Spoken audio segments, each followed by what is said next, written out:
Welcome our YouTube channel GS with आंसू।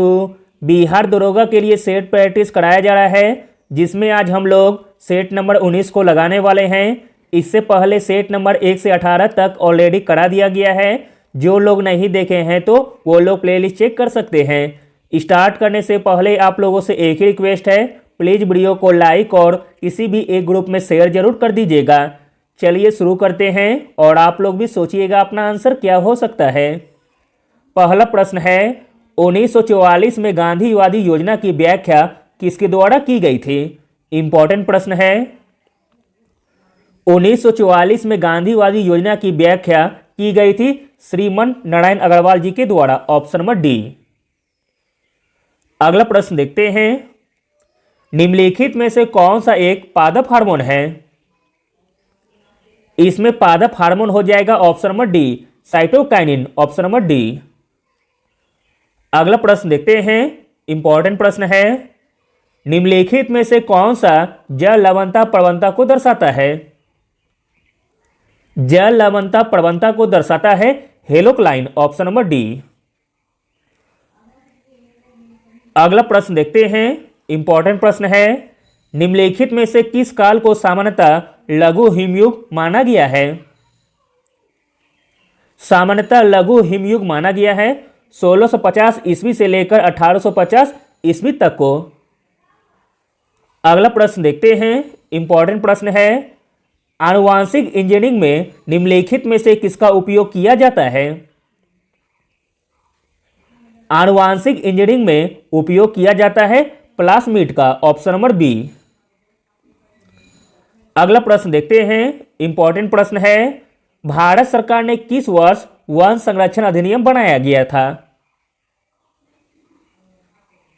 One संरक्षण अधिनियम बनाया गया था 1980 ईस्वी में, जबकि पर्यावरण संरक्षण अधिनियम बनाया गया था 1986 में।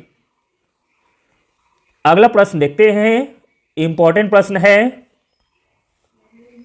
निम्नलिखित में से किसे अंतर्राज्यीय परिषद स्थापित करने का अधिकार प्राप्त है? अंतर्राज्यीय परिषद स्थापित करने का अधिकार प्राप्त है राष्ट्रपति को। Option number B. अंतर्राज्यीय परिषद एक संवैधानिक निकाय है जिसे भारतीय संविधान के अनुच्छेद 263 के प्रावधानों के आधार पर राष्ट्रपति के आदेश द्वारा सरकारीय आयोग की सिफारिश पर 28 मई 1990 में स्थापित किया गया था। अगला प्रश्न देखते हैं, इंपॉर्टेंट प्रश्न है, निम्नलिखित विदेशी यात्रियों में से कौन जहांगीर के शासनकाल में भारत आया था? जहांगीर के शासनकाल में भारत आया था वह विदेशी यात्री का नाम है Francisco Pelsaert. Option number B. Francisco Pelsaert एक डच यात्री थे जो 1620 से लेकर 1627 तक जहांगीर के शासनकाल के दौरान भारत आए थे। अगला प्रश्न देखते हैं, इंपॉर्टेंट प्रश्न है और कई बार पूछा गया है एग्जाम में। ऋग्वेद के कई प्रसंगों में वर्णित अघन्या नाम का उल्लेख किसके लिए किया गया है?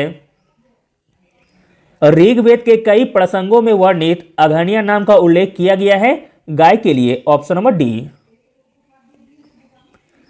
अगला प्रश्न देखते हैं, 6ठी शताब्दी ईसा पूर्व में मत्स्य महाजनपद कहां स्थित था? 6ठी शताब्दी ईसा पूर्व में मत्स्य महाजनपद स्थित था राजस्थान में। Option number B. अगला प्रश्न देखते हैं, इंपॉर्टेंट प्रश्न है, बंगाल के मिदनापुर जिले में किस वर्ष में जातीय सरकार का गठन किया गया था? जातीय सरकार का गठन किया गया था वर्ष 1942 में। Option number D. अगला प्रश्न देखते हैं, इंपॉर्टेंट प्रश्न है, निम्नलिखित किस समाज सुधारक ने 1826 में जोड़ी अधिनियम का कड़ा विरोध किया था? 1826 के जोड़ी अधिनियम का कड़ा विरोध किया था राजा राम मोहन राय ने। Option number B. अगला प्रश्न देखते हैं, इंपॉर्टेंट प्रश्न है, गोपाल कृष्ण गोखले ने किस वर्ष में सर्वेंट्स ऑफ इंडिया सोसाइटी की स्थापना की थी? गोपाल कृष्ण गोखले ने सर्वेंट्स ऑफ इंडिया सोसाइटी की स्थापना की थी वर्ष 1905 में। Option number D. भारतीय शिक्षा के विस्तार के लिए 12 जून 1905 को पुणे में सर्वेंट्स ऑफ इंडिया सोसाइटी का गठन किया गया था। अगला प्रश्न देखते हैं, इंपॉर्टेंट प्रश्न है। 2011 की जनगणना के अनुसार निम्नलिखित में से किस राज्य में अनुसूचित जनजातियों की जनसंख्या का परसेंट सबसे कम है? 2011 की जनगणना के अनुसार अनुसूचित जनजातियों की जनसंख्या का परसेंट सबसे कम है उत्तर प्रदेश में, ऑप्शन नंबर ए। अगला प्रश्न देखते हैं, इंपॉर्टेंट प्रश्न है। निम्नलिखित में से कौन सा शहर यूरोप की तेल राजधानी के रूप में जाना जाता है? यूरोप की तेल राजधानी के रूप में जाना जाता है एबरडीन को, ऑप्शन नंबर बी। अगला प्रश्न देखते हैं, मोस्ट इंपॉर्टेंट प्रश्न है। निम्नलिखित में से कौन सा देशों का समूह इजराइल के साथ सीमा साझा करता है? इजराइल के साथ सीमा साझा करता है लेबनान, सीरिया, जॉर्डन तथा मिस्र, ऑप्शन नंबर ए। अगला प्रश्न देखते हैं, इंपॉर्टेंट प्रश्न है। निम्नलिखित में से किस अंग को सुई चुभने पर दर्द नहीं होगा? सुई चुभने पर दर्द नहीं होगा मस्तिष्क में, ऑप्शन नंबर बी। अगला प्रश्न देखते हैं, फलों में मीठे स्वाद का कारण है? फलों में मीठे स्वाद का कारण है फ्रक्टोज, ऑप्शन नंबर डी। अगला प्रश्न देखते हैं, इंपॉर्टेंट प्रश्न है। निम्नलिखित में से कौन सा कार्बनिक अम्ल अंगूर, इमली और केले में प्रचुर मात्रा में है? आंसर है option number D, tartaric acid. अगला प्रश्न देखते हैं, निम्नलिखित में से किसका मस्तिष्क उसके शरीर के आकार के अनुपात में सबसे बड़ा है?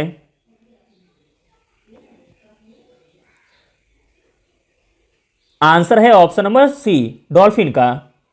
डॉल्फिन का मस्तिष्क उसके शरीर के आकार के अनुपात में सबसे बड़ा है।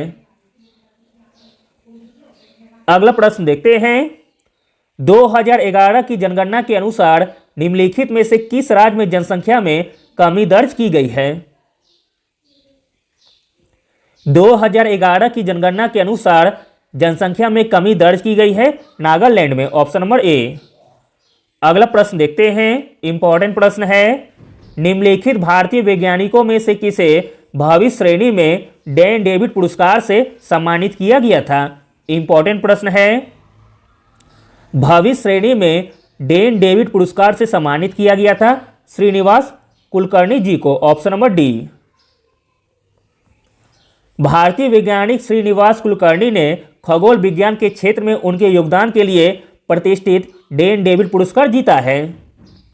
अगला प्रश्न देखते हैं, इंपॉर्टेंट प्रश्न है।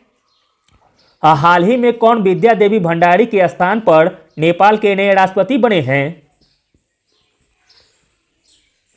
नेपाल के नए राष्ट्रपति बने हैं Ramchandra Paudel, option number C. अगला प्रश्न देखते हैं, इंपॉर्टेंट प्रश्न है। हाल ही में किसने प्रिट्जर आर्किटेक्चर प्राइज 2023 जीता है? आंसर है option number A, David Chipperfield ने प्रिट्जर आर्किटेक्चर प्राइज 2023 जीता है डेविड चिपरफील्ड ने। अगला और अंतिम प्रश्न देखते हैं, हाल ही में किस फुटबॉल टीम ने संतोष ट्रॉफी 2023 का खिताब जीता है? संतोष ट्रॉफी 2023 का खिताब जीता है कर्नाटक की टीम ने, ऑप्शन नंबर डी। संतोष ट्रॉफी के फाइनल मुकाबले में कर्नाटक ने मेघालय को हराकर खिताब अपने नाम कर लिया है। Thank you.